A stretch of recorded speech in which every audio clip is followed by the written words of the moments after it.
मैं गारंटी से कहता हूं 50 और 60 साल के जितने भी वालिदैन इस रूहे जमी पर अभी जिंदा हैं, उनमें 80% परेशान है अपने बच्चों को लेकर, अपने ही बच्चों को लेकर परेशान है।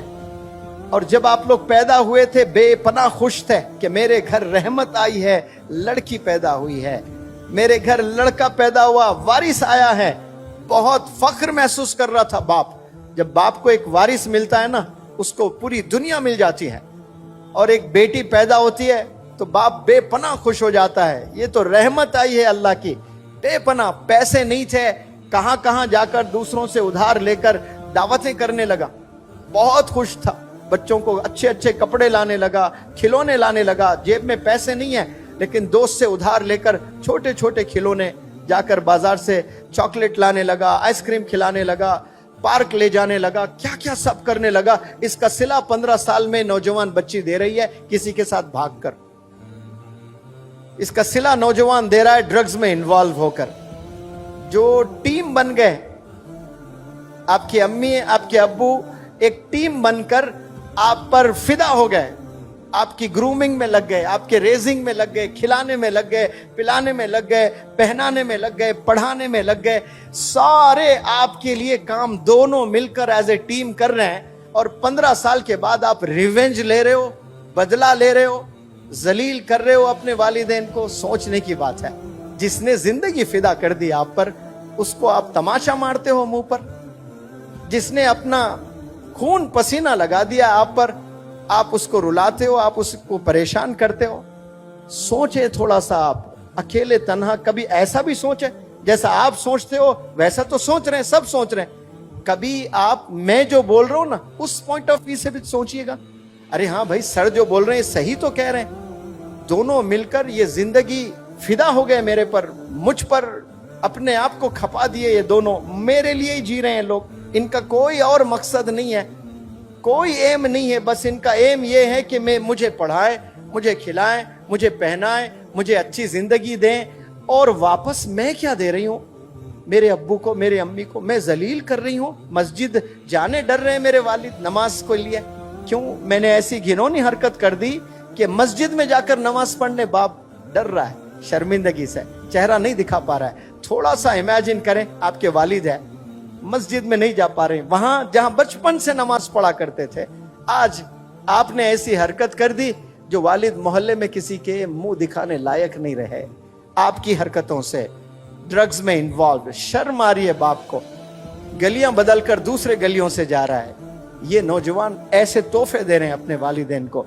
फख्र महसूस करना, प्राउड फील करना, डैड आपके मॉम प्राउड फील करना, मेरी बेटी। खुश होना वालिदा, वालिदैन प्यारे बच्चों मर जाते हैं, कसम खुदा की उनकी दुआएं जिंदा रहती है। जो दुआएं आप लोग को किए थे ना वो माजी में, कभी रातों में किए, कभी जुमे में किए, कभी रोजे की हालत में किए, कभी इफ्तार करते हुए आंख से आंसू बहाए आप लोग के मुस्तकबिल के लिए। वालिद तो इंतकाल हो गया, वालिद की दुआ जिंदा रहती है। माँ इंतकाल हो गया, माँ की दुआएं जिंदा रहती है। तो देखने के लिए वालिदैन जिंदा नहीं होते हैं, लेकिन वो दुआएं जिंदा रहती है और वो दुआएं आपको बुलंदियों पर ले जाती हैं। और आज उफ भी नहीं कहना है, आप उफ तो दूर हाथ भी उठा रहे हैं, तेज आवाज में बात कर रहे हो, ऊंची आवाज में बात कर रहे हो, वालिदैन को रुला रहे हो आप लोग। ये रवैये को बदलिए, आप रिस्पेक्ट करना शुरू करें। फिर देखें इंशाअल्लाह अल्लाह कैसे आपको चमकाएगा। सब लोग को चमकने का शौक है, कामयाबी का शौक सबको है। फॉर्मूला आपके पास घर में है, कामयाब होने का फार्मूला आपके घर में है। दीन में भी दुनिया में भी। जन्नत में जाना चाहते हो तो बाप दरवाजा है, बाप को रुला कर दरवाजा लॉक पड़ा हुआ है, नहीं जा पाओगे आप। माँ के कदमों के नीचे जन्नत है। माँ को रुलाकर, माँ को सताकर जन्नत के ख्वाब ना देखा करें आप लोग। तो जो भी जन्नत में जाने के ख्वाब देख रहे हैं, वो जन्नत आपके घर में है, घर के बाहर नहीं है। आप लोग बाहर तलाशते हैं, मैकडॉनल्ड्स में तलाशते हैं, रिजॉर्ट्स में तलाशते हैं, पार्क्स में तलाशते हैं आप लोग। कितने लोग हज पर जाते हैं, लाखों, 30-35 लाख। क्या सबके हज कबूल होते हैं? सबके नहीं कबूल होते हैं, कुछ लोग के हज कबूल होते हैं। अब्बा हुजूर आराम कर रहे हैं सिर्फ, और आप गए कमरे में देखकर खुश हुए, ये मेरे अब्बा मकबूल हज का सवाब मिलेगा। कौन से हज का सवाब? मकबूल हज। एक तो हज का सवाब, एक मकबूल हज का सवाब। यानी गोया आपके हज को अल्लाह ने कबूल कर लिया, क्योंकि अल्लाह जानता है सबके पास पैसे नहीं है, सब हज पर नहीं जा सकते। कोई बीमार है, हज पर नहीं जा सकता। कोई मखरूस है, हज पर नहीं जा सकता। कोई अपाहिज है, हज पर नहीं जा सकता।